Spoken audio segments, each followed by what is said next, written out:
नमस्ते। आज हम एक ऐसी गुत्थी सुलझाने वाले हैं जो हमारी दुनिया को देखने के नजरिए को ही शायद बदल दे।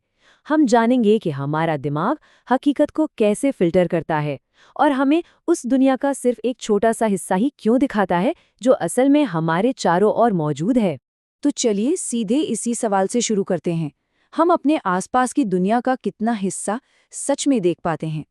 ज्यादातर लोग कहेंगे भाई सब कुछ जो सामने है वो दिखता है। लेकिन क्या हो अगर मैं कहूं कि जो हम देखते हैं वो पूरी तस्वीर का एक बहुत ही छोटा सा टुकड़ा है? और यहीं से हमारा पहला हिस्सा शुरू होता है। एक ऐसी दुनिया की बात जो हमारी आंखों के ठीक सामने होते हुए भी हमसे छिपी रह जाती है।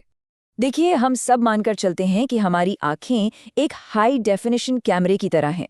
जो भी सामने हो रहा है उसे एकदम ईमानदारी से पूरी डिटेल के साथ रिकॉर्ड कर रही हैं। पर विज्ञान की कहानी कुछ और ही है। इस पूरी पहेली का जवाब इस एक शब्द में छिपा है: अध्यात्मात्मक अंधापन या इनअटेंशनल ब्लाइंडनेस। इसका मतलब बहुत सीधा सा है कि जब हमारा ध्यान किसी एक चीज पर पूरी तरह लगा हो तो हम किसी दूसरी चीज को देखने से चूक सकते हैं, भले ही वो चीज हमारी आंखों के ठीक सामने ही क्यों ना हो। ये सोचना भी कितना अजीब लगता है ना, कि कोई चीज हमारे ठीक सामने हो और हमारा दिमाग उसे दर्ज ही ना करे। ये आंखों की कोई गड़बड़ी नहीं है, बल्कि हमारे ध्यान यानी अटेंशन की एक लिमिट है। पर सवाल यह है कि हमारा दिमाग ऐसा करता ही क्यों है? इसका जवाब हमें मिलता है हमारे दूसरे हिस्से में, डेटा का अंबार। हमारा दिमाग हर एक पल एक बहुत बड़ी चुनौती से जूझ रहा होता है। जरा इस नंबर को देखिए।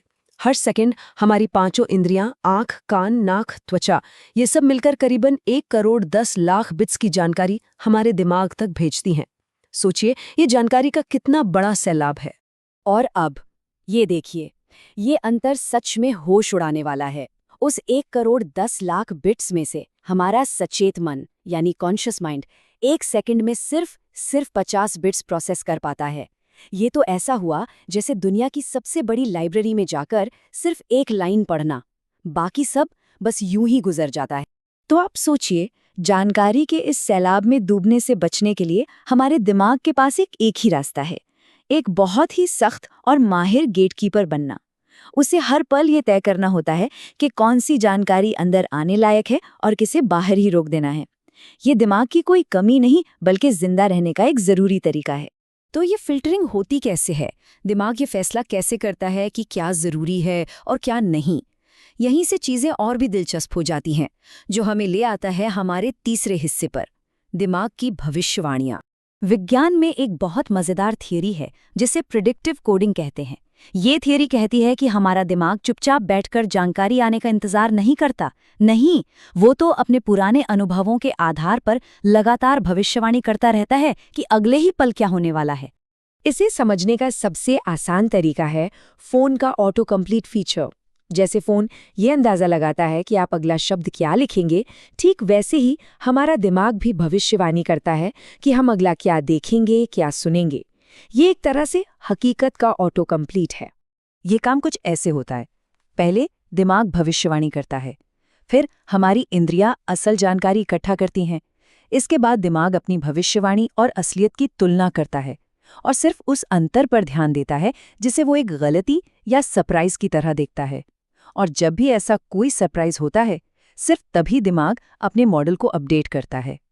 इसका मतलब ये हुआ कि ज्यादातर वक्त हमारा दिमाग ऑटो पायलट पर चल रहा होता है।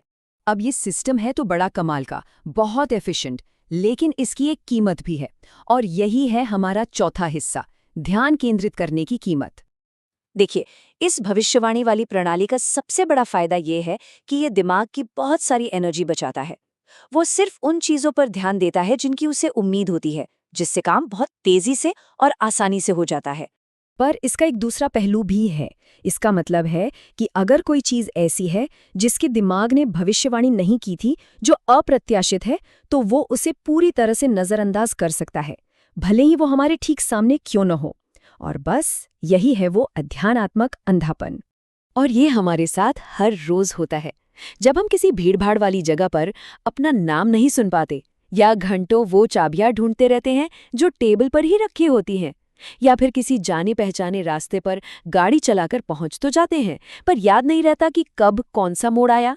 इन सभी मौक़ों पर हमारा दिमाग ऑटो पायलट पर था और बाकी सब कुछ फिल्टर कर रहा था। ये सारी बातें हमें एक बहुत ही गहरे और सच कहूं तो चौंकाने वाली नतीजे पर ले आती हैं, और वो है हमारा आखिरी हिस्सा, हमारी निर्मित वास्तविकता।